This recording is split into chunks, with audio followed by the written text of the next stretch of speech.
Bom, pessoal, antes de começar a falar do Jardim Botânico, já que a Cirlei citou a Larissa, que foi uma colega que a gente teve por muitos anos aqui à frente do trabalho de educação ambiental do Jardim Botânico, apresentar o Vinícius, que hoje é o nosso biólogo, responsável pelo trabalho de educação ambiental no Jardim Botânico, e a Paula, que é estagiária, hoje estudante de biologia e faz parte do grupo de estagiários do Jardim Botânico e é formada em Química Ambiental, que eu nunca lembro. Né? Pessoal, eu queria saber do grupo que está aqui, quem conhece o Jardim Botânico primeiramente? Quem já veio ao Jardim Botânico? A maioria das pessoas já vieram. Tá? Bom, vocês, quando quiserem me interromper, acrescentar alguma coisa, vocês fiquem à vontade, tá? Bom, só para vocês terem uma ideia, a história dessa área onde a gente está hoje aconteceu há muito tempo atrás, né? E tem uma história, eu acho, bem interessante, que por volta de 1917, Bauru foi uma cidade que cresceu muito rápido por causa do entroncamento ferroviário, né? E quando uma cidade cresce rápido, ela precisa de água para crescer, né? E as fontes de abastecimento da cidade já eram suficientes para o crescimento de Bauru. E eles ficaram procurando no município uma nova fonte de abastecimento, né? E encontraram no Vargem Limpa, que é o rio que corta desde a Unesp, tem a nascente na Unesp, passa pelo Jardim Botânico, essa fonte de abastecimento. Tá? Aí eles instalaram uma fonte de captação próximo ao antigo Country Club, não sei se todos sabem onde que é, né? E isso funcionou até a década de 40, quando então o Rio Batalha passou a ter essa finalidade, e já esse daqui não supria mais as necessidades. O sol está atrapalhando aí, vem mais pertinho aqui, ó, tem sol. Seu Antônio, vem pra aqui, perto de mim, seu Antônio. Está mais sombra. Está esquentando aí, né? E por que o município comprou essa área, além de ter, na época, a quantidade de água que era suficiente no momento, toda essa nascente estava protegida, né, por uma vegetação extensa que protegia essa nascente e era livre de contaminação, né, e garantia a qualidade daquela água lá. Aí depois que o Rio Batalha passou a ter essa finalidade, que a cidade já tinha crescido muito e até hoje tem essa finalidade, 40% que abastece, 40%, né, que abastece a cidade, essa região ficou esquecida no tempo, né, por longo período, na verdade. Aí por volta de 1979 só que começaram os primeiros rumores de criar um parque nessa área, né? Isso acaba acontecendo na década de 80, né? Aí, no final da década de 80, já começam algumas estruturações no Jardim Botânico. Na época tinha um colega aqui, um biólogo chamado Marcelo. E como já logo em 90 começa a construção do orquidário, começa a receber escolas, começa assim, ele ter uma visão muito interessante, depois de um encontro que ele participou de Jardins Botânicos, que aqui tinha uma estrutura que estava começando a se assemelhar, tanto a estrutura como os trabalhos, voltados ao que tange o trabalho dos Jardins Botânicos. E foi uma feliz ideia que ele teve de transformar, na época, o Parque Ecológico Municipal em Jardim Botânico. Por que feliz ideia? Porque os Jardins Botânicos, pessoal, eles são umas instituições assim fantásticas. Por quê? Porque eles enxergam o meio ambiente, as áreas naturais, a maneira de enxergar isso de uma maneira diferenciada, eu digo hoje, depois de anos assim, trabalhando com jardins botânicos, do que simplesmente um parque, né, uma outra categoria de Tem diferença de parque ecológico pela lei para jardim botânico? Tem, tem sim. O parque ecológico hoje, dentro do SNUC, que é um sistema de classificação de unidade de conservação assim, é uma unidade de conservação de uso integral, você não pode fazer nada, né? Algumas coisas direcionadas à pesquisa e algumas de educação ambiental, né? Que pode estar desde que tenha um plano de manejo estabelecido para você fazer a ocupação dessa área, senão você não consegue. Um jardim botânico, ele trabalha com a parte de conservação. Existe uma diferença entre conservar e preservar, eu não sei se vocês sabem. Conservar envolve o manejo. E preservar, você deixa aquilo isolado simplesmente, com um planejamento, mas você não faz uso daquela área, né? Você deixa todas as relações naturais acontecendo lá, mas você não interfere em nada. Num jardim botânico, você tem a parte de pesquisa, de educação ambiental, de manejo de algumas situações que você pode intervir, tá certo?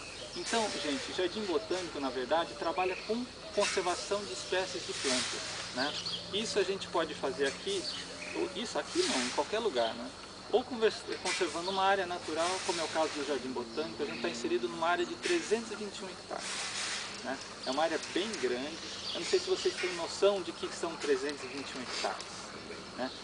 Pegar uma quadra de 100 por 100 metros, são 321 quadras. Tá certo? É bastante coisa. E o Jardim Botânico não está isolado, isso que é mais legal, porque tem a reserva da Unesp do lado, tem a reserva do Instituto Lauro de Souza Lima do outro lado, e tem vários outros fragmentos ao lado. Se você só pegar a Unesp, o Jardim Botânico e o Instituto Lauro de Souza Lima, nós já temos 800 hectares de reserva contínua. Só tem uma estradinha ali atrapalhando. Tá? Isso no estado de São Paulo, gente, quase não existe mais. Né? É raro isso daí. Então a gente tem um privilégio de ter na nossa cidade um remanescente desse tamanho. Né? Então aqui é riquíssimo. Né? A biodiversidade aqui é muito rica. Né? De avifauna, de espécies vegetais, de fauna de uma maneira geral, é muito rico, tá? E a gente tem isso na nossa cidade, certo? O Instituto Lauro de Souza Lima está lá a reserva dele, uma reserva legal do Instituto, tem o Jardim Botânico, a reserva da Prefeitura, e tem a reserva legal da Unesp. Em torno do Jardim Botânico, a gente tem uma unidade de conservação, que é a APA do Vargem Limpa Campo Novo, que nasceu com o intuito disso mesmo, de conservar toda essa vegetação remanescente que tem ao lado. Né? E o Jardim Botânico está abraçado por essa área. Assim, né? E os jardins botânicos não conservam só ambientes naturais, eles podem também, através de estruturas adequadas, conservar plantas fora do ambiente natural. Então hoje vocês vão estar conhecendo aqui o nosso orquidário, tem uma coleção de bromélias, coleção de plantas medicinais, vão ver todos os outros trabalhos que a gente está fazendo para aumentar essas coleções. E o que é interessante de um jardim botânico, por exemplo, dessa árvore aqui e uma árvore plantada no Vitória Régia, por exemplo? Qual que é a grande diferença? A diferença que os jardins botânicos têm em relação a isso é isso daqui, pessoal. Né?